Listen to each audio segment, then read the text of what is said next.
Hello everyone, welcome you all to the Agrawal tutorials YouTube channel. हम लोग पढ़ रहे हैं power converter chapter and DC to DC converters हम लोग ऑलरेडी कवर कर चुके हैं। 4 वीडियोस अभी तक इस प्लेलिस्ट में जो पावर कन्वर्टर का प्लेलिस्ट है उसके लिए ऑलरेडी रिलीज किए जा चुके हैं, राइट। अगर आपने नहीं देखे हैं तो एक बार उन सभी वीडियोस को देखते हुए ही आगे बढ़ें सो दैट बेटर क्लैरिटी आपको इस चैप्टर के बारे में हो, राइट। एंड अगर आपको चैनल यूजफुल लगता है तो इसको अपने फ्रेंड्स के साथ जरूर शेयर करें and subscribe the channel, like the videos. ठीक है। आज का जो टॉपिक है हमारा इस पर्टिकुलर वीडियो का वो है इन्वर्टर्स। ठीक है, इस पर्टिकुलर वीडियो से हम लोग इन्वर्टर शुरू कर रहे हैं जो पावर कन्वर्टर मॉड्यूल का एक इंपॉर्टेंट टॉपिक है। इन्वर्टर इन्वर्टर क्या होता है? ठीक है, इन्वर्टर को हम कहते हैं डीसी टू एसी कन्वर्टर, यानी कि एक ऐसा कन्वर्टर जिसको हम इनपुट पर डीसी देते हैं और आउटपुट से एसी ऑब्टेन करते हैं, उसको कहते हैं हम इन्वर्टर। ठीक है, आप सभी को पता है इन्वर्टर एक बहुत ही इंपॉर्टेंट डिवाइस है जिसको हम पावर एप्लीकेशंस में यूज करते हैं। बहुत सारी ऐसी एप्लीकेशंस हैं जहां पर डीसी टू एसी कन्वर्जन हम लोग इस्तेमाल करते हैं और सबसे ज्यादा कॉमनली जो इन्वर्टर का यूज हम देखते हैं वो हाउस होल्ड एप्लीकेशंस में देखते हैं, जहां पर पावर इंटरप्शंस होते हैं। उस कंडीशन में हम लोग थ्रू बैटरीज डीसी को स्टोर करते हैं और यूजिंग द इन्वर्टर जब पावर कट होता है तो उस स्टोर्ड डीसी को इन्वर्टर के थ्रू कन्वर्ट करके एसी के फॉर्म में हम यूटिलाइज करते हैं, राइट। तो ये सिंपल सा एक डिवाइस जो कि काफी इंपॉर्टेंट डिवाइस है, इसके अंदर कौन सा ऐसा मैकेनिज्म है जिसकी हेल्प से हम डीसी टू एसी में कन्वर्जन कर पाते हैं? तो बेसिकली यहाँ पर हम पावर सेमीकंडक्टर डिवाइसेस का इस्तेमाल करते हैं। Power semiconductor devices, there are so many type of power semiconductor devices like we have diode, we have transistors, we have thyristors, we have MOSFETs, metal oxide semiconductor field effect transistors.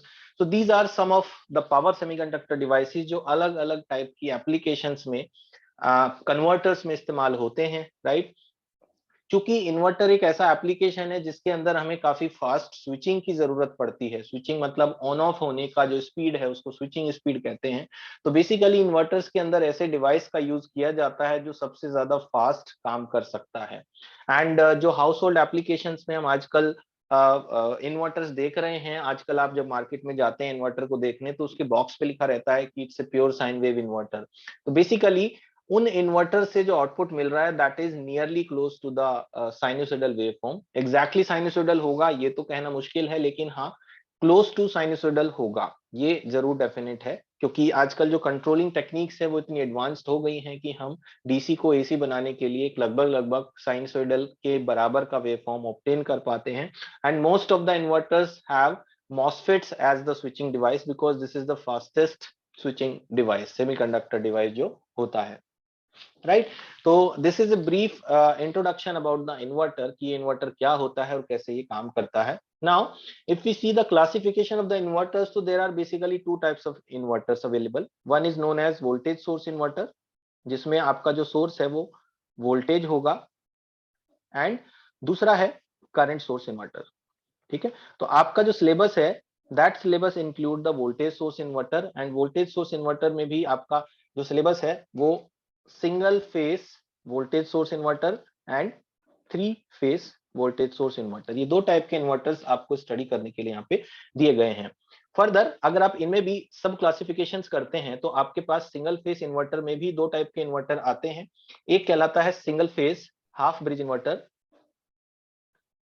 Voltage source inverter, और दूसरा होता है single phase full bridge voltage source inverter, right. ये आपके single phase inverters के 2 types हैं। In the similar way we have 3 phase inverters of 2 categories. One is called 180 degree mode 3 phase VSI, 180 degree mode 3 phase VSI, और दूसरा कहलाता है 120 degree mode 3 phase VSI. तो ये टोटल 4 टाइप के आपको वोल्टेज सोर्स इन्वर्टर स्टडी करने हैं आपके इस मॉड्यूल में, जो आपके सिलेबस में प्रिस्क्राइब्ड हैं। ठीक है, तो चलिए शुरू करते हैं वोल्टेज सोर्स इन्वर्टर को, एंड वोल्टेज सोर्स इन्वर्टर में भी सिंगल फेस इन्वर्टर को, एंड उसको आगे फर्दर हम स्टडी कर रहे हैं। So voltage source inverter. इसमें जैसा कि हमने कहा कि single phase voltage source inverter को हम स्टडी करेंगे, उसके अंदर भी सबसे फर्स्ट वाला जो कैटेगरी है that is single phase half bridge voltage source inverter, जिससे हम यहाँ पे शुरू करने जा रहे हैं। सबसे पहले तो एक सर्किट डायग्राम बनाएंगे वोल्टेज सोर्स इन्वर्टर का, जो कि single phase half bridge voltage source inverter है। Here we have a supply voltage which is considered to be half here and half here. ठीक है, ये इसका सर्किट मैकेनिज्म है। यहाँ पर हम लोग स्विच का इस्तेमाल कर रहे हैं। That switch can be any type of the power semiconductor device, जैसे कि हमने कुछ स्विचेस के नाम ऊपर भी लिखे हैं। जो एरो हेड है वो आपको ये बताता है कि आपका जो स्विच है वो किस डायरेक्शन में क्लोज होगा, यानी कि किस डायरेक्शन से करंट का फ्लो होगा। And the load is to be connected here. This is the resistive load we have connected here. We are going to obtain the output voltage with positive terminal and negative terminal. Right तो ये आपका जो sorry this should be positive and this should be negative side, right. तो ये आपका circuit mechanism है single phase half bridge voltage source inverter का। इसमें हमने दो स्विचेस को यूज किया है, S1 एंड S2। उन स्विचेस का जो टाइप है वो कोई भी पावर सेमीकंडक्टर स्विच का टाइप हो सकता है, जिसको चलाने के लिए हम लोग अक्सर गेट कंट्रोल मेथड का यूज करते हैं। ठीक है, ये एक डिटेल्ड टॉपिक है जो एक डिटेल्ड वे में स्टडी किया जा सकता है। चूंकि आप लोगों के सिलेबस में सिर्फ इंट्रोडक्टरी पार्ट है, तो we are not going into deep of all these things. हम लोग सिर्फ ओवरव्यू के तौर पर इन सब चीजों को पढ़ रहे हैं। ठीक है, अब ये जो सर्किट है, ये सर्किट को एनालाइज करने के लिए आपके पास यहाँ पर दो चीजें हैं। पहला आपके पास स्विच 1 है, दूसरा आपके पास स्विच 2 है। हम इन दोनों स्विचेस को कुछ इस तरह से कंट्रोल करेंगे कि आपका जो स्विच 1 है वो स्विच 1 0 से लेके T/2 टाइम के बीच में ऑन हो, और जो स्विच 2 है वो T/2 से T टाइम के बीच में ऑन हो। 0 से T के बीच में आपका टोटल टाइम पीरियड है, जिसमें half of the time period के लिए आपका स्विच 1 ऑन रहेगा, half of the time period के लिए आपका स्विच 2 यूज रहेगा, T ऑन रहेगा switch 2। As you can see, we have considered the resistive load as the output at the output of this inverter. हम एक simplest form of inverter पढ़ रहे हैं जिसमें हमने pure resistive case को apply किया है। ठीक है, तो सबसे पहले हम लोग इस इन्वर्टर को एनालाइज करते हैं from 0 to T/2 time period के बीच में। ठीक है, तो 0 टू T/2 के बीच में क्या क्या हो रहा है, हमने अभी अभी कहा कि 0 टू T/2 टाइम पीरियड के बीच में हम लोग S1 को ऑन करेंगे। ठीक है, तो आपका जो स्विच 1 है वो ऑन रहेगा और जो स्विच 2 है वो ऑफ रहेगा।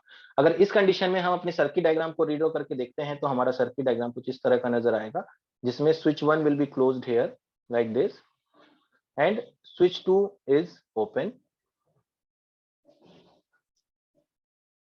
इस तरह से ये आपका जो स्विच 2 है वो ऑफ करके हमने ऑन कर दिया है।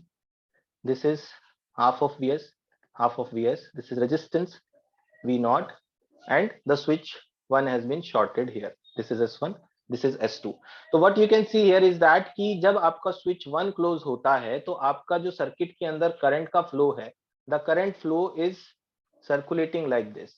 This is the flow of current and accordingly output पे जो वोल्टेज मिलेगा, that output voltage is just with the same polarity of the input voltage. That means कि in this condition, if we are applying the input voltage as Vs/2, ये आपका अगर input voltage है तो उस कंडीशन में आपका जो आउटपुट वोल्टेज होगा, that output voltage will be same as that of the input. ये आपका है आउटपुट वोल्टेज और ये आपका है Vin, राइट। ठीक है, तो ये चीज यहां से हमें क्लियर होती है कि आउटपुट वोल्टेज पे जब हम S1 को ऑन करते हैं तो आउटपुट वोल्टेज की जो पोलैरिटी है, that polarity is similar to the input polarity. So in that case output voltage will be same as the input, and चूंकि इनपुट पर Vs/2 वोल्टेज है तो आउटपुट पर भी हमें Vs/2 वोल्टेज ही मिलेगा। ठीक है, अब सेकेंड केस को यहां पर स्टडी करते हैं। सेकेंड केस में हम ले रहे हैं T/2 टू T, यानी कि S1 is of, S2 is on. ठीक है, अगर S1 ऑफ है, S2 ऑन है, उस कंडीशन में हमारा जो सर्किट डायग्राम है वो सर्किट डायग्राम कुछ इस तरह का बनेगा। S1 को हम ऑफ रखेंगे, ऑफ रखने के लिए हम उसको ओपन दिखाते हैं। S2 को हम ऑन रखेंगे, ऑन करने के लिए हम उसको शॉर्ट सर्किट दिखाएंगे। And this is the resistive load, output voltage plus minus, this is R, Vs/2 Vs by 2, this is S1, this is S2. So what we observe here कि जो Vs by 2 का polarity है और जो V not का polarity है, जब हमारा सर्किट कुछ इस तरह से क्लोज होता है तो उस कंडीशन में current will flow from the opposite direction.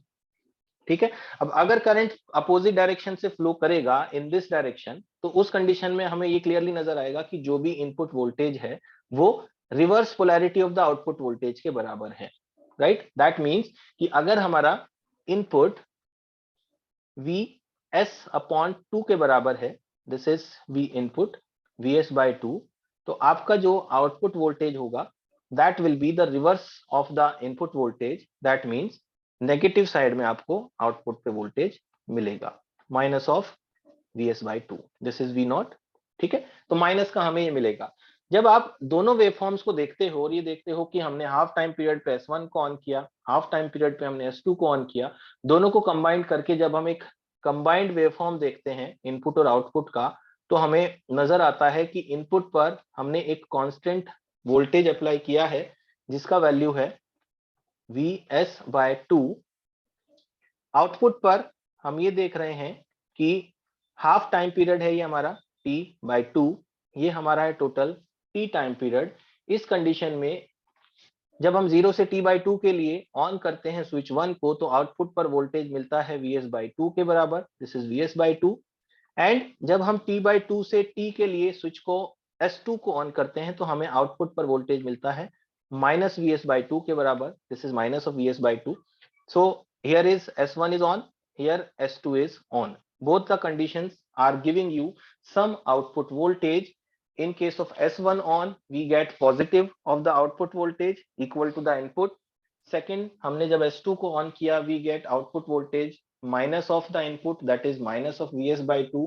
दोनों को कंबाइन करके हम देखते हैं कि हमें एक ऑल्टरनेटिंग वेवफॉर्म नजर आ रही है। आप क्लियरली देख पा रहे हैं ये एक स्क्वायर वेवफॉर्म है, और कोई भी ऐसा वेवफॉर्म जो ऑल्टरनेटिंग नेचर का होता है जिसमें पॉजिटिव नेगेटिव दोनों साइकिल्स होती हैं, वो एक एसी वोल्टेज वेवफॉर्म कहलाता है।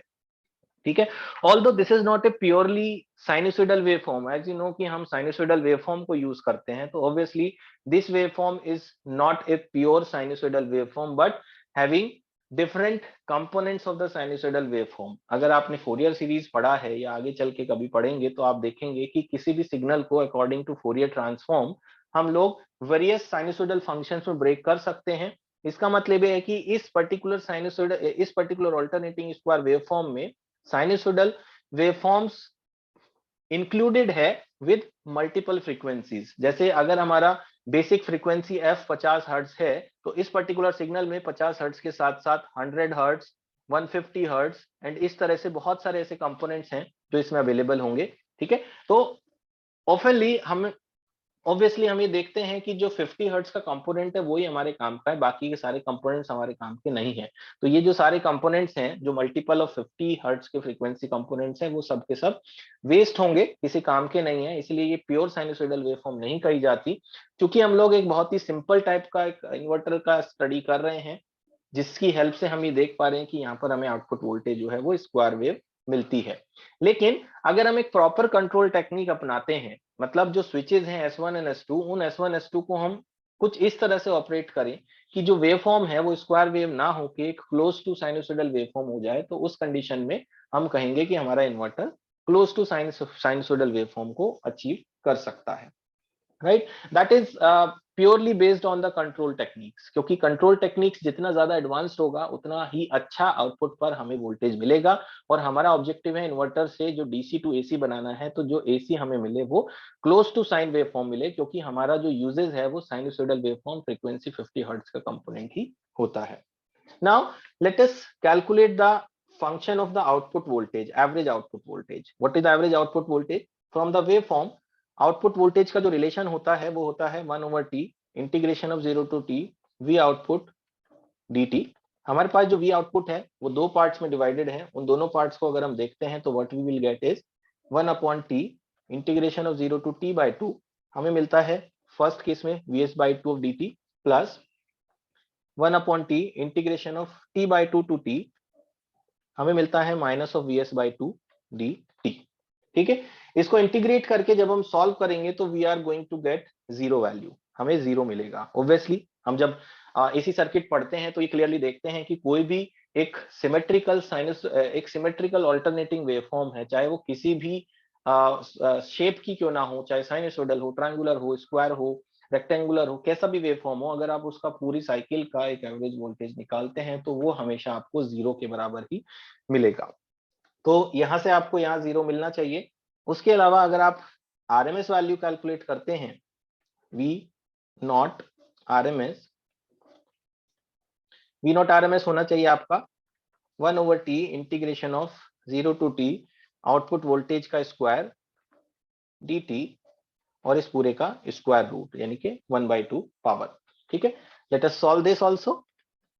1/t integration of 0 to t by 2 vs square upon 4 dt plus integration of 1/t t by 2 to t minus vs by 2 का square will be again vs square upon 4 dt close and ये है आपका 1/2।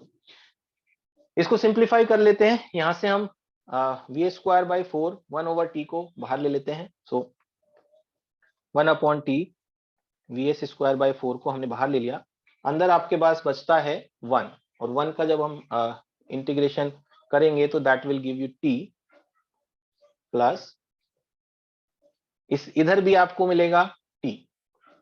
ठीक है, दोनों ही case में आपको t मिलेगा क्योंकि इधर भी 1 बचेगा उधर भी 1 बचेगा, लेकिन यहाँ के जो लिमिट्स हैं वो है 0 to t/2 एंड यहाँ के जो लिमिट्स हैं वो है t/2 to t bracket close 1/2। इसको फर्दर सॉल्व करेंगे 1/t vs स्क्वायर बाय 4 हमने कॉमन लिया था, इसके अंदर जो बचेगा वो होगा t/2 minus 0 plus t minus t/2।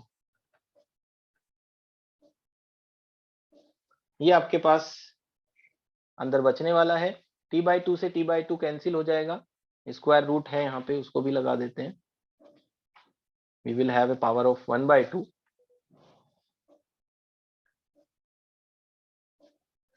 तो t/2 से t/2 कैंसिल हो गया, अंदर बचता है सिर्फ t से आपका t कैंसिल हो जाएगा, अंदर बचेगा vs स्क्वायर बाय 4, तो आपको फाइनली आंसर में मिलेगा vs स्क्वायर अपॉन 4 का स्क्वायर रूट। ठीक है, that is nothing but equals to vs upon 2। ठीक है, ये भी आपको पहले से ही पता होगा क्योंकि जब हम एक स्क्वायर वेवफॉर्म का आरएमएस वैल्यू निकालते हैं तो स्क्वायर वेवफॉर्म का आरएमएस वैल्यू उसकी मैक्सिमम वैल्यू के ही बराबर होता है, ये हमको पहले से पता है। तो आंसर जो आना था वो vs अपॉन 2 ही आना था क्योंकि एसी सर्किट मॉड्यूल में हम इन चीजों को स्टडी कर चुके हैं, राइट। तो यहाँ पर हमने एक सिंपलेस्ट कैटेगरी का सिंपलेस्ट एक एग्जांपल लिया जो कि हमने स्टडी करते हुए ये देखा कि आपका जो लोड है वो प्योर रेजिस्टिव लोड है। Here we have taken with R load only. ठीक है, ऑल्दो हमारे पास इस इन्वर्टर का फर्दर एनालिसिस भी हो सकता है, हम अगर लोड को चेंज करें रेजिस्टिव लोड से इंडक्टिव लोड को कंसीडर करें तो हमारा ये पूरा एनालिसिस चेंज होगा, लेकिन हमारे इस सब्जेक्ट के लिए बेसिक इलेक्ट्रिकल इंजीनियरिंग के लिए इंट्रोडक्टरी पार्ट के लिए जो सिंगल फेज VSI में single phase half bridge VSI है उसके लिए ये स्टडी सफिशिएंट है, जिसमें हमने इस इन्वर्टर के ऑपरेशन को समझा, इसके वर्किंग को समझा और समझने के बाद आउटपुट वोल्टेज को कैलकुलेट करते हुए आरएमएस वोल्टेज और एवरेज वोल्टेज के फॉर्मूलेस को कैलकुलेट किया। ठीक है, तो that's all about this particular case of VSI and this particular video. In the next video we will come up with the single phase full bridge voltage source inverter. Till then, thank you so much for watching this video. Stay tuned to the channel. Thank you.